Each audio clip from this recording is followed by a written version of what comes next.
महामती श्री प्राणनाथ जी के मुखार बिंद से विनिश्रित ये ब्रह्मवाणी है। उन्होंने इसके संदर्भ में कहा है, एक एव कर जिन जानो मन, धनी जी लाए धाम से वचन, सो कहती हूँ प्रकट कर, पट टालो आड़ा अंतर।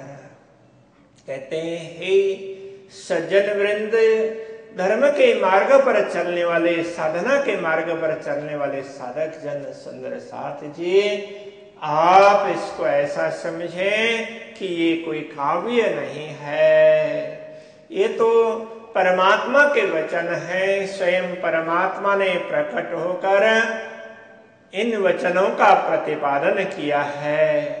मेरे हृदय से तो, मेरे मुखार बिंद से तो ये वाणी विनिश्रित ही हो रही है। सो कहती हो प्रकट कर, तो मैंने तो प्रकट करके बताया ही है। ये ज्ञान तो पूर्ण ब्रह्म परमात्मा का है। श्री धनी जी लाए धाम से वचन, तो स्वयं साक्षात धाम धनी है। ये परम धाम से ब्रह्म ज्ञान लेकर आए हैं। तो उन्होंने यहाँ इस जगत में आकर इस ब्रह्म ज्ञान को प्रकाशित किया है। तो आपको ये भी ज्ञात हो, श्री कृष्ण प्रणामी धर्म निजानंद संप्रदाय के आदि आचार्य श्री देवचंद्र जी महाराज, निजानंदाचार्य श्री देवचंद्र जी महाराज, उनका प्राकट्य मारवाड़ क्षेत्र में उमरकोट गांव में हुआ था। उन्होंने अपने जीवन को खोज में, साधना में डाला। ऐसे खोज करते करते हुए कच्छ क्षेत्र में पहुंचे। तत्पश्चात वे जामनगर गए और वहां जाकर के उन्होंने एक निष्ठा से 14 वर्ष पर्यंत साधना की। श्रीमद् भागवत का श्रवण किया, साथ साथ में ध्यान चिंतन, अपनी साधनाएं उनकी चलती रही। और तो उसके पश्चात उनको इसी साधना के समय पर कथा श्रवण करते हुए पूर्ण ब्रह्म परमात्मा के दर्शन प्राप्त हुए। स्वयं परमात्मा ने उनको प्रकट होकर आत्मा की पहचान करवाई। क्योंकि श्री देवचंद्र जी महाराज के मन में जिज्ञासा होती थी, मैं कौन हूं, कहां से इस दुनिया में आया हूं, और ये दुनिया मिट जाएगी तो मेरा स्थान कौन सा होगा। तो ये वे चाह रहे थे जानना, पहचानना। तो इसलिए उन्होंने साधना की, तो परमात्मा ने प्रकट होकर उनको सबसे पहले उनकी स्वयं की पहचान करवाई कि तुम आत्मा हो, देह गुण अंग इंद्रियों से भिन्न हो, तुम इस शरीर में रह रहे हो। तुम्हारी जैसी आत्माएं इस जगत में अनेक आई हुई हैं। उन आत्माओं को जागृत करने का दायित्व भी मैं तुम्हें सौंपता हूं। ऐसा कहकर उनको ज्ञान भी प्रदान किया, पाताल से परमधाम पर्यंत का अनुभव भी करवाया, दर्शन भी करवाए और सबको जागृत करने का दायित्व सौंपा। तो इस ज्ञान को, इसीलिए तो इस ज्ञान को तारतम्य ज्ञान कहा है। तो इससे आत्मा की भी पहचान होगी और परमात्मा की भी पहचान होगी। तो जीवन के लक्ष्य के संदर्भ में महामती श्री प्राणनाथ जी कहते हैं, मानखे देह अखंड फल पाइए। मनुष्य का जीवन है तो वह अखंड फल की प्राप्ति के लिए है। तो वह अखंड फल क्या है, इसके लिए कहते हैं घर श्रीधाम। अपना घर है वो परम धाम है, और अपने धनी है, स्वामी है, वे अक्षरातीत श्री कृष्ण है। क्षर अक्षर से उत्तम है, इसलिए श्रीमद् भगवद गीता में उनको उत्तम पुरुष कहा है, श्रीमद् भागवत में उनको परम सत्य कहा है, और उपनिषदों में उनको अक्षरातीत कहा है। अक्षरातीतोऽयं पुरुषः, वे अक्षरातीत पूर्ण ब्रह्म परमात्मा विश्व ब्रह्मांड के स्वामी हैं, वे आत्मा के स्वामी है। उनको जानना, पहचानना, और उनका घर, उनका धाम परम धाम है, वो उसको जानना, पहचानना, और वही हमारा भी घर है, उसको जानना और पहचानना ये जीवन का उद्देश्य है।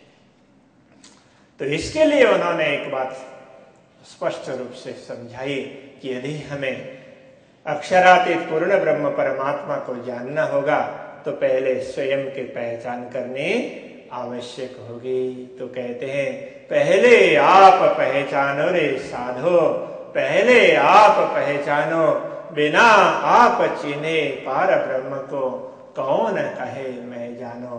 तो सबसे पहले आप स्वयं की पहचान कर लें, तो उसके बाद आप ये ध्यान रखेंगे कि अपने धनी श्री श्यामा श्याम अपना वासा है, निज धाम अपने धनी है, अपने स्वामी है, आत्मा के स्वामी है, वो तो श्यामा श्याम पूर्ण ब्रह्म परमात्मा श्री कृष्ण है। वे विश्व ब्रह्मांड के राजा हैं, इसलिए उनको श्री राज कहा है। ऐसे पूर्ण ब्रह्म परमात्मा को हमें जानना है, पहचानना है, और अपना वास, अपना घर है वह परम धाम है, अपना वासाश्री निज धाम, अपना घर है वह परम धाम है। तो इसकी पहचान हमें करनी होगी। तो इस प्रकार ब्रह्म ज्ञान और आत्मज्ञान की बात श्री तारतम सागर ग्रंथ के अंतर्गत समझाई गई है। तो आज अभी प्रारंभिक सत्र में इन्हीं शब्दों के साथ में मैं अपनी वाणी का विराम दूंगा। बोलिए श्री कृष्ण कन्हैया लाल की, श्री निजानंद स्वामी की जय, श्री प्राणनाथ प्यारे की जय। प्रणाम।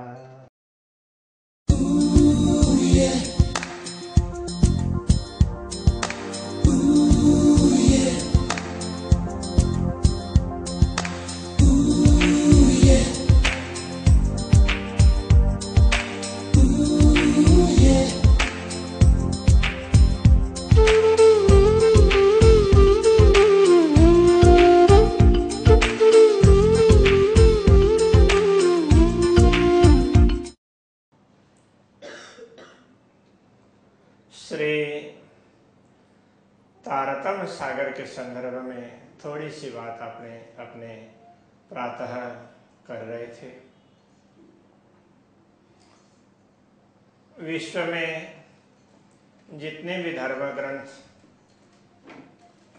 विभिन्न मत मतांतर के प्रचलित हैं, सर्वत्र एक परमात्मा की बात कही है। सभी कहते हैं परमात्मा एक है, किंतु उनके यथार्थ स्वरूप को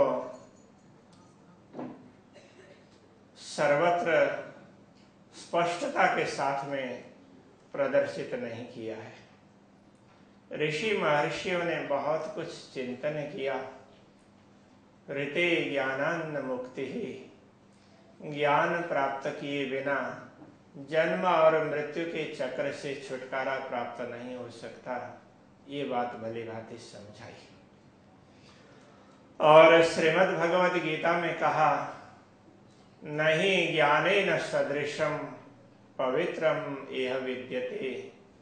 इस संसार में ज्ञान के समान कोई भी वस्तु पवित्र नहीं है, क्योंकि ज्ञान से ही हृदय की पवित्रता हो सकती है। अपवित्र से अपवित्र हृदय हो, जन्म जन्मांतर के कुसंस्कारों से भरा हुआ भी क्यों न हो, जैसे ही ब्रह्म ज्ञान का प्रवाह उसमें प्रवाहित होने लगेगा तो वे सारे कुसंस्कार चले जाते हैं। इसलिए ज्ञान को पवित्र माना गया है। तो ये ज्ञान भी यदि परमात्मा का बोध कराए, आत्मा का बोध कराए, तभी सार्थक होगा। आज दुनिया में विभिन्न प्रकार से ज्ञान फैला हुआ है। भौतिक ज्ञान भी ज्ञान ही है। भौतिक विज्ञान को, विशेष ज्ञान को विज्ञान कहा जाता है। भौतिक विज्ञान से दुनिया में बहुत ज्यादा भौतिक उन्नति हुई है।